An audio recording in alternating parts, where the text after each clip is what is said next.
So I want to turn to an excerpt from a 2017 Aaj Tak Agenda program where I spoke to Dharmendra and asked him what was his secret sauce. Listen in. दोस्तों, Hindi cinema का असली ही man कौन? सलमान खान नहीं, अक्षय कुमार नहीं. Please welcome the original he man, गरम धरम धर्मेंद्र. ये सही introduction था कि आप आज भी असली ही मैन हैं हिंदी फिल्म इंडस्ट्री के. राज थोड़ा ज्यादा कह गए आप, क्योंकि मैं तो हर किसी को खुद से बड़ा ही समझता हूँ. बड़े हैं सब, बड़े ही मैन आजकल तो बहुत हैं, लेकिन आपने जिस ढंग से कहा है उसने कुछ पुराने दिन याद दिला दिए. आज भी वैसा ही हूं मैं, ऐसी बात नहीं है. आपने कॉमेडी की, एक्शन की, रोमांस की, कौन सा रोल आपको सबसे पसंद होता था? क्योंकि आपकी कॉमिक टाइमिंग बहुत अच्छी हुआ करती थी, चुपके चुपके जैसे पिक्चर में. फिर भी आपने ही मैन का रोल भी किया, एक्शन फिल्में की, और आपने वो सॉफ्ट रोमांटिक हीरोज भी किए. ये ही मैन या रोमांस या इमोशनल चीजें तो हो जाती हैं. Comedy is a difficult thing. इसमें टाइमिंग अगर आपका सही नहीं हो साहब, आप मिस कर जाएंगे. आप फेंकें, सामने वाला लपेट ले, और सामने वाला फेंके, आप लपेट लें उसको उसी वक्त, टक टक उसका. मैं महमूद को भी कहता था बच के रहना भाई. वो मेरा दोस्त था, बहुत प्यार करता था मुझे. तो एक मेरी फिल्म थी नीला आकाश, हमारा हवाई जहाज फंस जाता है आंधी में, तो मुझे कहने लगा कि मैंने कट कैमरा, स्टॉप कैमरा. मैंने कहा हु इज द कैप्टन? कहता आप. तो मुझे आप ऐसे क्यों बता रहे हो? तो चुप कर गया. तो इस तरह से मैं उसको कह देता था. मेरे साथ हर हीरो के साथ करता था वो. कोई हीरो उससे काम करते हुए झिझकते थे, टू बी फ्रैंक. महमूद के साथ? महमूद साहब is a good, great comedian. और उसका टाइमिंग क्या था. और खैर आपकी भी टाइमिंग शोले में, वो जो सबसे मेमोरेबल सीक्वेंस है कॉमेडी में, आप ऐड कर लेते हैं. अभी वो मौसी जी के साथ, मौसी जी छोड़िए, वो मंदिर में जब मैं वो कन्या वो कहता हूँ, तो उसको थूक लगाने की क्या जरूरत थी डब्बे को? उसमें बात बन जाती है डब्बे कोई जरूरत नहीं थी, एक्टर के अंदर से आता है. जब मुक्का ही मारता आ भाई, तो वो उसमें कॉमेडी में आपको बहुत कुछ आपके अंदर से आ जाता है. वो डायलॉग अभी भी शोले का, शोले के कई डायलॉग हुआ जी जावेद साहब या सलीम ने नहीं लिखा था, मौसी जी. और जी लगाने में कितना मजा आ गया. मौसी जी आ रहा हूँ, अभी जी लगा दिया तो साला इतना मस्का मार रहा है मौसी को. तो जी लगाने में कितना फर्क पड़ गया. देखिए, एक लफ्ज से, नहीं तो मौसी मौसी मैं आ रहा हूँ, या मौसी जी आ रहा हूँ, तो उसमें कितना फर्क हो जाता है. कॉमेडी में आप कुछ भी, you can enhance thing, you can play with it, and I enjoy comedy. You enjoy comedy. फिर भी आपका एक डायलॉग हमेशा हुआ करता था एक्शन फिल्म में, कुत्ते. ये कुत्ते शब्द, जैसे शत्रुघ्न सिन्हा का खामोश हुआ करता था, आपका था कुत्ते.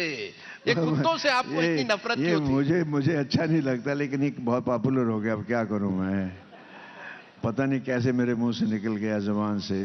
क्या था वो, अब बताइए किस तरह से करें. नहीं, वो मोस्टली हम लोग जब गुस्से में आते हैं तो कुछ निकल जाता है, तो वो निकल गया होगा बस. तो वो पॉपुलर हो गया, लोगों को पसंद आ गया होगा. तो हर पिक्चर में फिर वो, जब भी आपको एक्शन, आप विलन को जब भी मिलते थे, पहले आप उसे कुत्ते कहते थे. ये विलन होते ही कुत्ते हैं जी से. कुत्ते फिर भी वफादार होते हैं. विलन तो कुत्तों से भी गए गुजरे होते हैं. वो चुपके चुपके, जैसे आपने पहले कहा, कॉमिक टाइमिंग, आप और अमिताभ बच्चन और शर्मिला टैगोर के बीच में जो उस पिक्चर में कॉमिक टाइमिंग होती है. और ऋषिकेश मुखर्जी हमेशा कहते थे कि धर्मेंद्र एक ऐसे एक्टर है जो मैं हमेशा पसंद करूंगा कॉमेडी फिल्म में. अमिताभ बच्चन के साथ आपकी जो पेयरिंग थी, एक तरफ शोले, ये दोस्ती हम नहीं तोड़ेंगे, दूसरी तरफ चुपके चुपके, क्या था उस मैजिकल पार्टनरशिप में?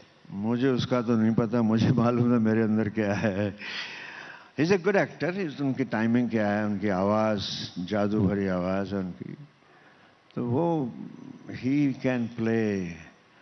मेरा क्या है, मैं नेचुरल हूँ, कुछ भी टाइम बोल जाता हूँ. तो कई जगह, कई हमारी फिल्मों में हमेशा क्यू लेते हैं कि इसके बाद क्यू के मैं अपनी लाइन शुरू करूँगा.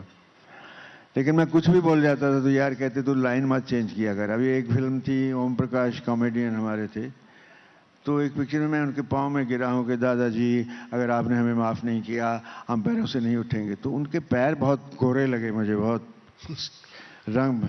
तो मैंने कहा दादाजी आप पैरों से बिल्कुल अंग्रेज़ लग रहे हो।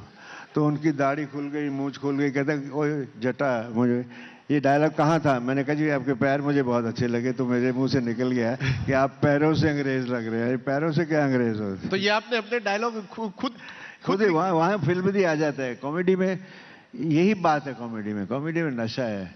हम नेताओं से हमेशा पूछते हैं कि आपकी लेगेसी क्या होगी, किस तरह से आप एक तरह से क्या विरासत छोड़ना चाहोगे।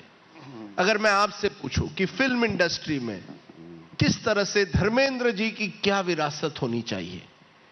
कुछ भी बन जाए मेरे बच्चे, अच्छे इंसान बन के रहें। इंसानियत से मोहब्बत होती है। इंसानियत से बढ़कर कुछ नहीं होता। इंसान का मतलब आपसे, इंसानियत में सब कुछ आता है, माँ बहन बेटी सब दोस्त। कहाँ कितना क्या बोलना है, वो इंसान बन के रहें बस। होती है तारीफ अहमियत की, वीआईपी वीवीआईपी। मैं अभी तारीफ और कदर में फ़र्क बताना चाहूँगा, लिखने लग गया हूँ, क्या करूँ। होती है तारीफ अहमियत की, इंसानियत की मगर कदर होती है।